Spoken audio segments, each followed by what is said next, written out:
그러니까 직선호센터 전문기업 지산엔 박희성 대표입니다. 2020년 1월 21일 화요일, 퇴근길도 아니고요. 지금 이제 요것만 찍고 퇴근하려고 준비하고 있습니다. 최근 그 5년 사이에 이제 제가 가장 잘 알았던 이 가산동의 직선호센터의 개발 현황이었는데요. 이제 이 5년 동안을 보면서 사실은 이제 가산동은 그 단위 면적당으로 봤을 때요. 가장 많은 지식산업센터가 최근에 이렇게 들어갔던 부분들이 있었습니다.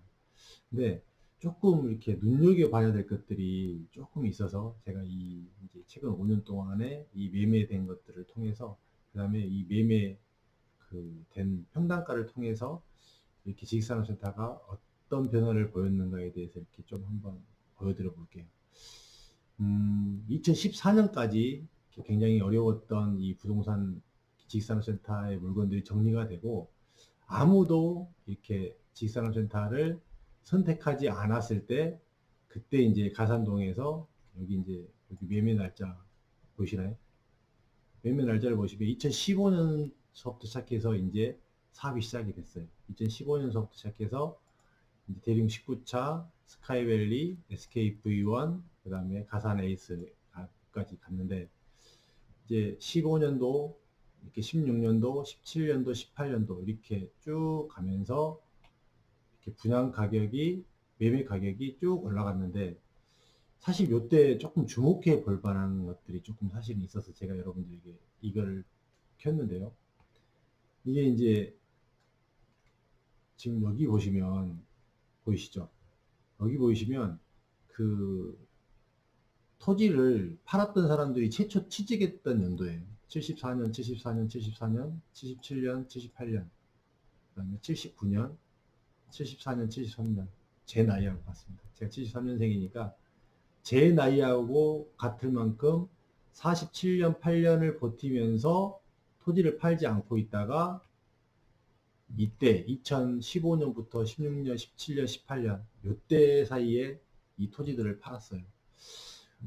저는 이제 사실은 여기에다가도 조금 사실은 좀 주목해 봤습니다. 왜 그러냐면, 왜 여태까지 가지고 있다가 40년이 넘는 만큼 요 시간에 가지고 있다가 왜 지금에 와서야 이거를 팔았을까?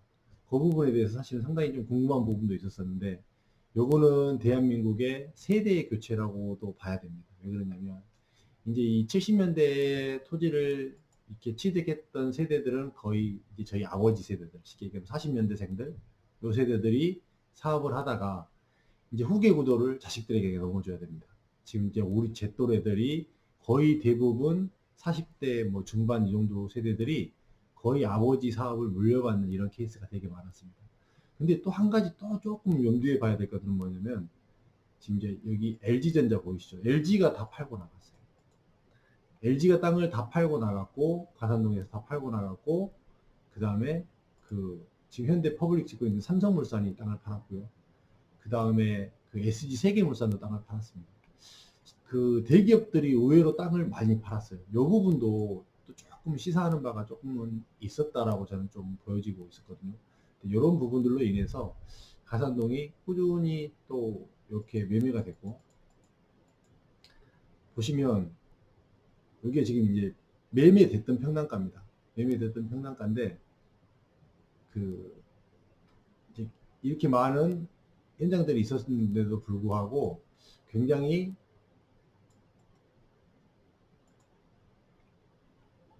굉장히 그 평당가를 싸게 샀던 대리용 19차 같은 경우는 굉장히 싸게 샀고요. 2천만 원을 넘어갔고, 한국음양 부지, 가산역 바로 앞에 부지가 2015년도에 1,900만 원이 안 되게 팔렸습니다. 그다음에 에이스 가산타워 1,100만 원, 1,200만 원. 참 이때만 해도 되게 5년이 아직 안 됐는데도 굉장히 가격차가 많이 났죠.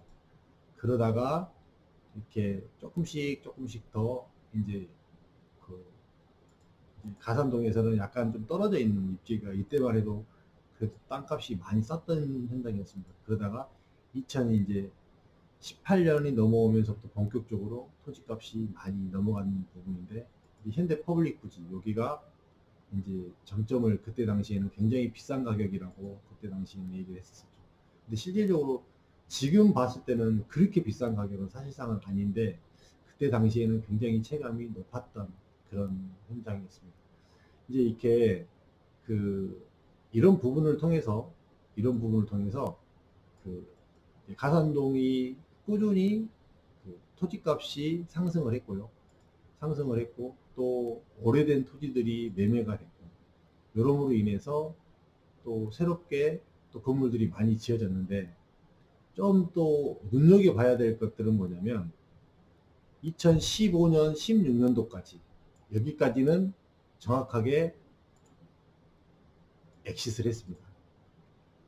2015년, 16년도까지 이때 지었던 건물들은 그래도 지금 다 준공을 해서 입주까지 시행사가 끝냈습니다. 근데 이제 지금 2017년도에 매매됐던 것들 중에 아직 입주 안 하는 것들이 있거든요. 이런 것들은 아직 지금 입주 준비하고 있고 그런 것들이거든요. 이런 것들이.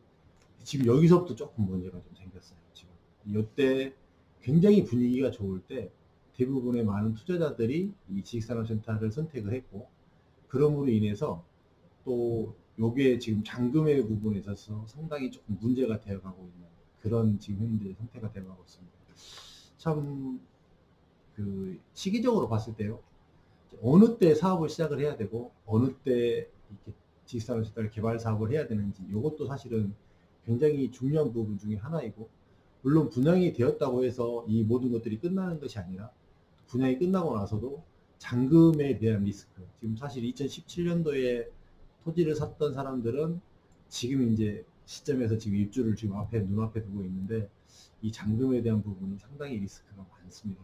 이런 부분들도 한번 눈여겨보시고 사업을 이렇게 개발 사업을 하려고 봤을 때는 상당히 이런 부분도 조금 이렇게 체크해 보셔야 될 부분이고 이렇게 토지값이 꾸준히 상승해 가고 있다. 이 토지값이 꾸준히 상승해 가고 있기 때문에 그럼으로 인하여서 꾸준히 그 분양가는 올라갈 수밖에 없다.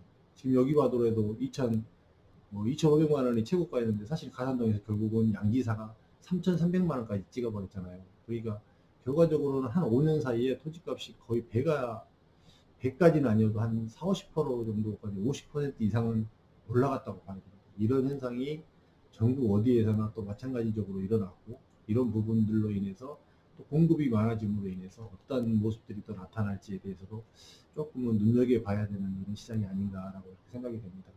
조금 오늘은 좀 두서가 좀 사실 제가 봐도 좀 없었는데요. 조금 이 정도로 이해를 해주시고 오늘 퇴근길 마지막 가는 영상은 이걸로 마무리하도록 하겠습니다. 평안한 밤 되시기 바라겠습니다. 감사합니다.